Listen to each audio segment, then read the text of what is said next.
জাতীয় পার্টির কার্যালয়ের দিকে যাত্রা শুরু করেন, সেই জন্য বন্দুক করার একটা টহল দিয়ে গেছে। তাহলে জাতীয় পার্টিকে বন্দুক দিয়ে পাহারা দেওয়া হচ্ছে। জিএম কাদেরের বাসা উত্তরা, এত জায়গায় মব হইল, ওইখানে তো কোনো মব হইল না। এই যে যারা মবের পালোয়ান, যারা মব বিভিন্ন জায়গায় ফাটাইলেন, ওইখানে কেন ফাটাইলেন না? আবার সিলেক্টিভ মব করছেন, ফায়দা নেওয়ার জন্য, ধান্দা নেওয়ার জন্য অনেক জায়গায় মব করা হচ্ছে। প্রকৃত অর্থে গতকালকে এই রিপোর্টার্স ইউনিটিতে কার্যত এই সমস্ত বিভিন্ন ব্যানারের মাধ্যমে আওয়ামী লীগকে ফেরানোর কিংবা আওয়ামী লীগকে প্রাসঙ্গিক করার যে একটা প্রক্রিয়া চলছে, সেইখানে বাধা দিয়েছেন যৌক্তিক। ধানমন্ডিতে জনগণের ক্ষোভের বিস্ফোরণে বিল্ডিং ভস্ম হয়ে গেছে, ক্ষুব্ধ জনতা সেটা ঘটিয়েছে। গণ অভ্যুত্থানের পরে ফ্যাসিবাদের দোষরদের বিরুদ্ধে বিভিন্ন জায়গায় জনগণের ক্ষোভের বিস্ফোরণ ঘটেছে, সেটা যৌক্তিক। কিন্তু পরবর্তী থেকে আমরা দেখলাম এই গণ অভ্যুত্থানের আমাদেরই কোনো ভাই বন্ধু স্বজনরা একেবারে প্রফেশনাল চাঁদাবাজে পরিণত হয়েছে। বিভিন্ন জায়গায় মানুষকে জিম্মি করে হুমকি দিয়ে পয়সা নিচ্ছে, তার ব্যবসা প্রতিষ্ঠানকে প্রোটেক্ট করবে। আবার সেগুলো নিয়ে যখন আমরা কথা বলছি, আমাদের বিরুদ্ধে প্রোপাগান্ডা চালাচ্ছে। এমনকি আমাদের দু একজন অ্যাক্টিভিস্ট সারা গণ অভ্যুত্থানে আমাদের পক্ষে ভিডিও বানিয়ে প্রচার করেছেন। সেফ জোনে থেকে দেশের বাইরে নিরাপদে থেকে ভাতা নিয়ে অ্যাসাইলাম নিয়েছেন যে আমরা দেশে নিরাপদ না, দু তিনজন অ্যাক্টিভিস্ট। তো এখন এই পতনের পরে সেই সমস্ত দেশের সরকার বলেছে, এখন তো তোমাদের দেশে তোমাদের সরকার, তোমরা দেশে ফিরে যাও। এখন বেকায়দায় পড়েছে যে এতদিন ওই সমস্ত দেশে খাওয়ান দাওয়ান ফুর্তি করা ছিল, এখন তো চলে যেতে হবে। দেশে গিয়ে কি করব?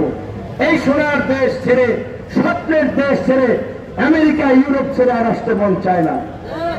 এখন তারা এই গণ অভ্যুত্থানের শক্তি সময়ের মধ্যে বিভাজন তৈরি করার জন্য, বিভিন্ন এজেন্ডা বাস্তবায়ন করার জন্য মির্জা ফখরুল সাহেবকে বানায় ভারতের দালাল, আমির খসরু মাহমুদ চৌধুরীকে বানায় ভারতের দালাল, রুমিন ফারানাকে নিয়ে ভিডিও বানায়, সালাউদ্দিন সাহেবকে নিয়ে ভিডিও বানায়, জামাতের নায়েব আমির তাহের সাহেবকে নিয়ে ভিডিও বানায়, আমাদেরকে নিয়ে বানায়।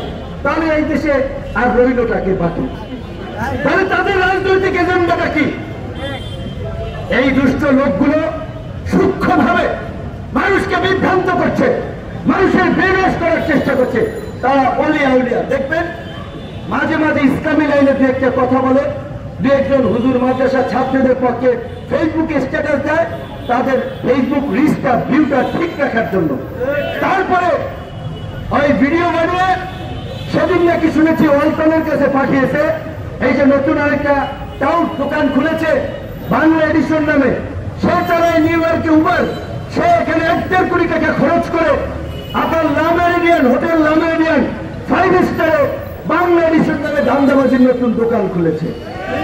এমন সেদিন ওয়ালটনে পাঠিয়েছে, ওয়ালটন কর্তৃপক্ষকে বলেছে যে চান্দা না দিলে আপনারা আওয়ামী লীগের দোষর ছিলেন, ফাঁসিবাদের দোষর ছিলেন, আমরা এগুলো প্রচার করে দেব।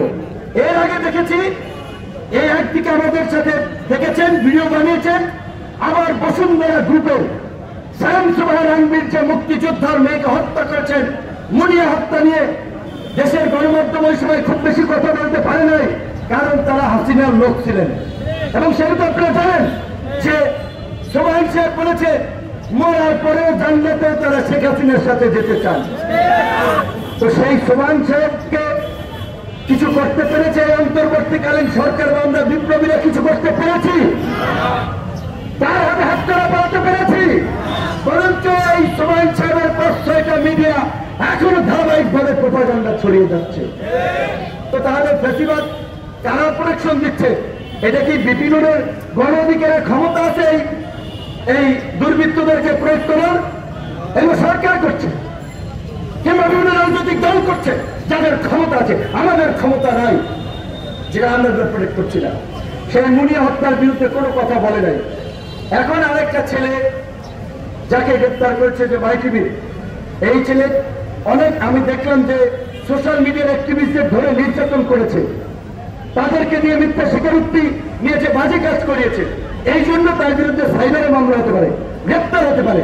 কিন্তু যখন একটা গণমাধ্যম কিছুদিন আগে জনকণ্ঠ দখল করেছে, ভাগ বাটোয়ারা করে, সেখানে বিএনপির প্রতিনিধি ছিল, জামাতের লোক ছিল, এনসিপির লোক ছিল, গণ অধিকারের লোক ছিল, সেটা নিয়ে কথা বলে মাইকি নিয়ে দখল করতে গিয়েছে, সেইটা নিয়ে কথা বলে এখন আমাদের ভিডিও বানিয়ে রাজনীতি খাই দেবে। একটা আম্মকের দল তারা ভিডিও বানিয়ে আমাদের রাজনীতি খাই দেবে। আমাদের রাজনীতি এত সস্তা, হ্যাঁ?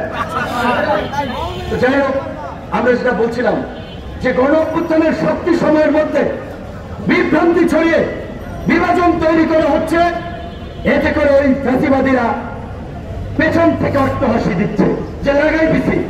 তো কাজী আমি সকলকেই বলবো, প্রকৃত অর্থে যদি আমরা গণ অভ্যুত্থানের চেতনাকে ধারণ করি, আসুন পরিষ্কার ভাবে আগামী নির্বাচনের পূর্বেই জাতীয় ঐক্যমতের ভিত্তিতে আওয়ামী লীগ এবং তার দোষরদের রাজনীতি নিষিদ্ধের দাবিতে সবাই আমরা স্বাক্ষর করব।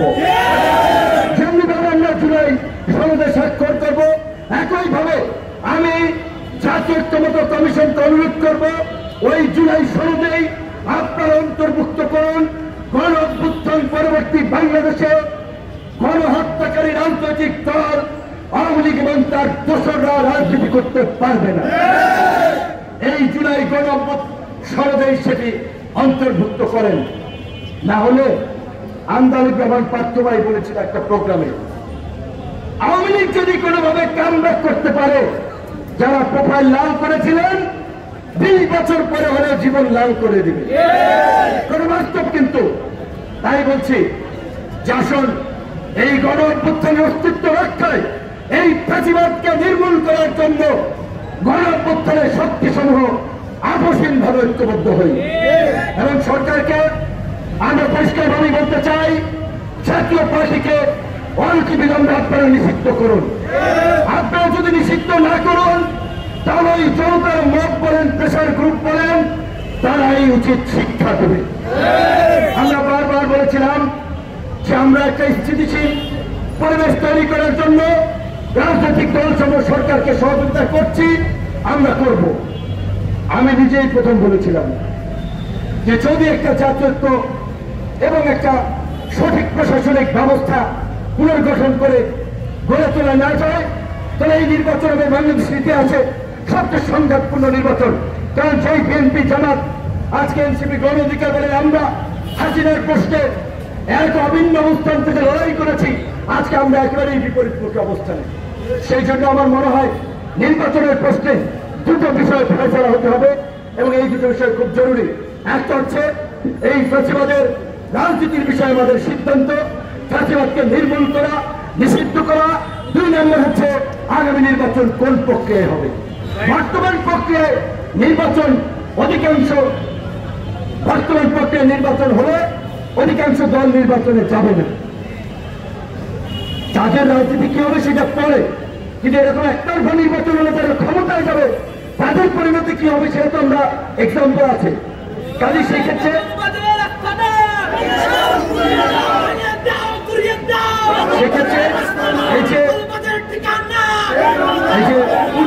পুরো নির্বাচন পিয়ার পদ্ধতিতে হবে না, উচ্চকক্ষ পিয়ার পদ্ধতিতে হবে।